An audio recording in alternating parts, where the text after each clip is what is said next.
Hey guys, so I've just showed you how to make this hydrate or dehydrate text cutout from an image. It hasn't got a background, but sometimes you might want a background with things like mugs and stuff.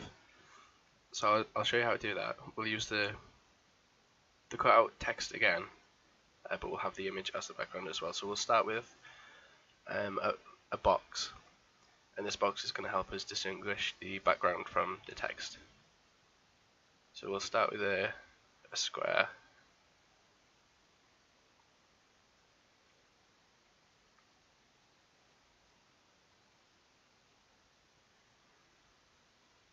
There we go. Right, we'll fill this black, and then this is going to have our text in it.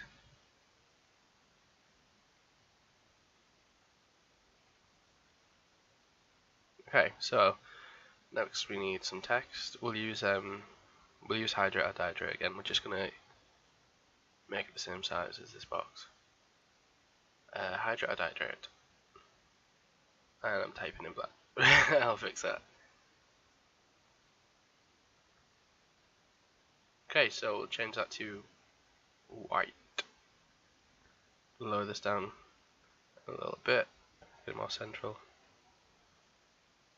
Okay, remember that you can change text as well. You can change some of it to have a different font. So we'll just quickly go through fonts. I say quickly, this could probably take a while.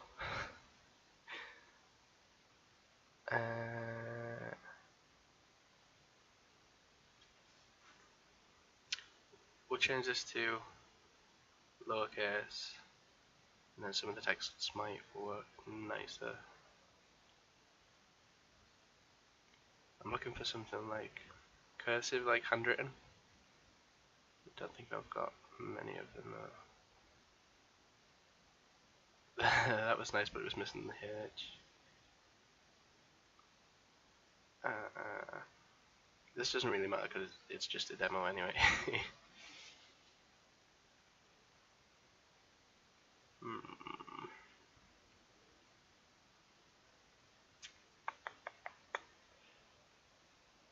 No.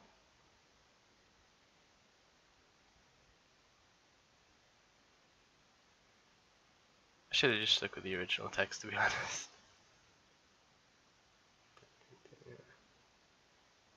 No.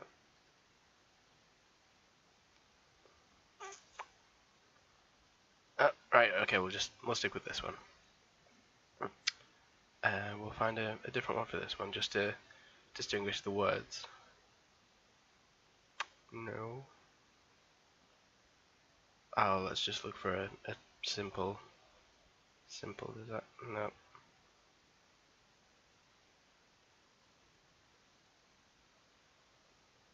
Definitely not. Okay, we'll keep it simple. Okay, so we want to move this down a bit so the text don't overlap. And then we can play around with the position a little bit. Try and move that. No.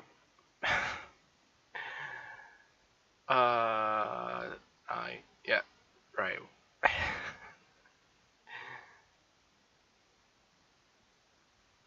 We'll try and move it all over to the left. No. Alright, okay, we'll cut this out.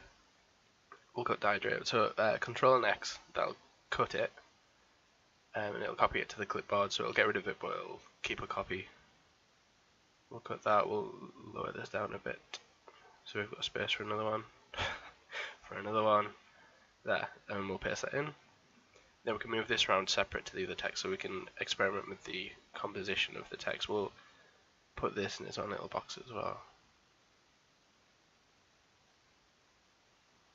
There. Ooh, make that a little bit smaller. Move that around. There. Then we can make this a little bit smaller. Throw that in the middle. Remember that you want to make sure that your text sort of flows into each other. You don't want it to be hard to read. You want people to get the idea immediately because they're going to see it on like a t-shirt or a mug or something.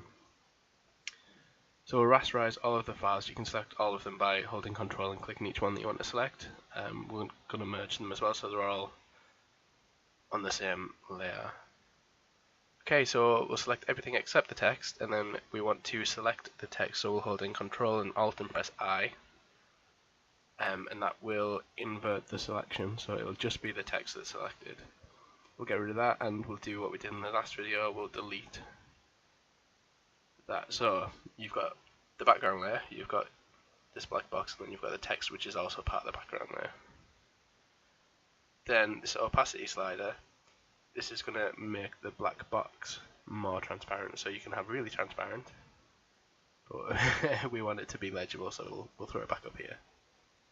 There we go. Now you'll want to shrink down the black box a little bit. We'll do that by selecting the area that we want to keep, and then invert the selection again with Control, Alt and I, and then we'll just delete it.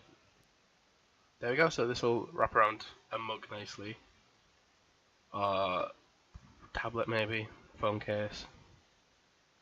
We'll save this as hydrate or dihydrate 2. I'll save it as a PNG, but yeah, you can save it as a JPEG if you want, because it's not transparent. There we go, all done. Simple enough. See you later, guys.